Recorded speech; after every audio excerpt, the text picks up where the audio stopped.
அனைவருக்கும் நமஸ்காரம். தினம் ஓர் அறிவில் நேற்று பதிவிட்ட அதே விஷயத்தை தொடரலாம்னு நினைக்கிறோம். ஏன்னா தப்பு இல்லை.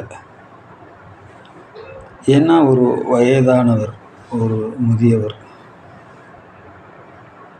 குழந்தையாக அவங்கள நம்ம பாவிக்கணுன்றது நம்ம எல்லாருக்கும் தெரியும்.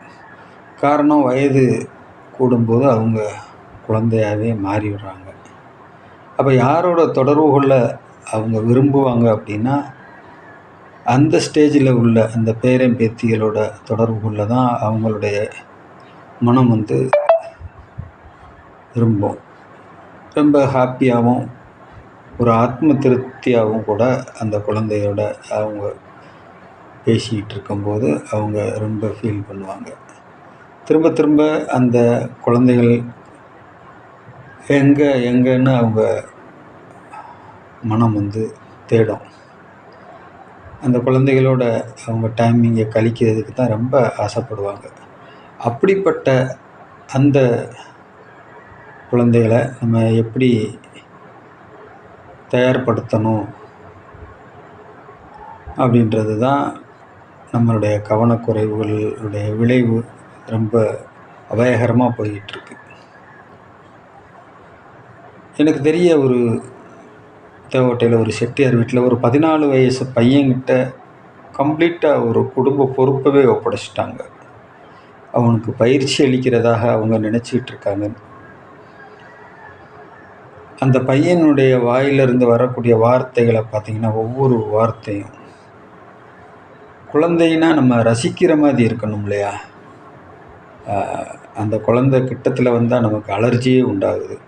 எங்கே நம்ம சுயமரியாதை மேலே கல்லெறிஞ்சிருவானோ அப்படின்னு அலர்ஜியே உண்டாகுது. அந்த குடும்பம் ரொம்ப பெரிய குடும்பம். அந்த குடும்பத்தில் இருக்கிறவங்கள அந்த பையன் நடத்துகிற விதங்களை பார்த்திங்கன்னா, நீ வா போ, அதை செய் இதை செய், இன்னமும் போகாமல் இருக்க, இன்னமும் வராமல் இருக்க அப்படின்னு. அதை வயசானவங்க அந்த பையன் நல்லா தயாராகிறான் அப்படின்னு நினச்சி சிரிக்கிறாங்க, மறைமுகமாக சந்தோஷப்படுறாங்க. இது எங்கே போய் நிறுத்தும் அப்படின்றது தான் பெரிய கேள்விக்குறி. ஏன்னா எனக்கு தெரிய 30 வயசு வரைக்கும் கூட அந்த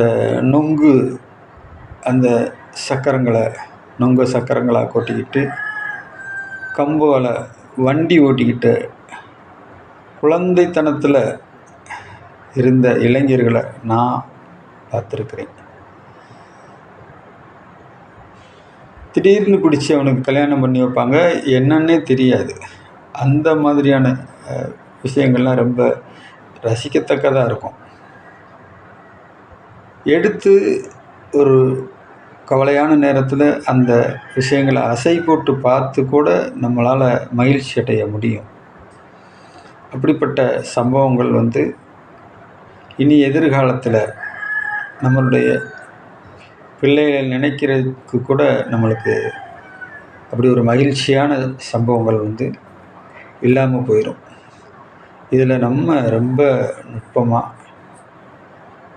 கவனமாக இன்றைக்கி இருக்கக்கூடிய இந்த மீடியாக்கிட்ட இருந்து பிள்ளைகளை காப்பாற்றுறது மட்டும்தான் நம்மளுடைய ஒரே குறிக்கோளாக இருக்கணும்.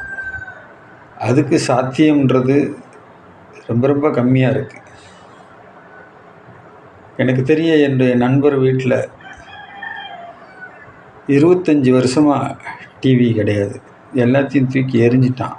அவனுக்கு இந்த விஷயங்கள்லாம் முன்னமே தெரியும். உமர்னு சொல்லி என்னுடைய கம்யூனிஸ்ட் நண்பர். அந்த மாதிரி நம்ம சில விஷயங்களை செய்துக்கிறலைன்னா மிகப்பெரிய அபாயங்களை நம்ம குடும்பங்கள் சந்தித்து சந்தோஷத்தை இழக்கக்கூடிய நிகழ்வுகளெல்லாம் கூட நிகழ்ந்துடும். ஆத்ம நமஸ்காரம்.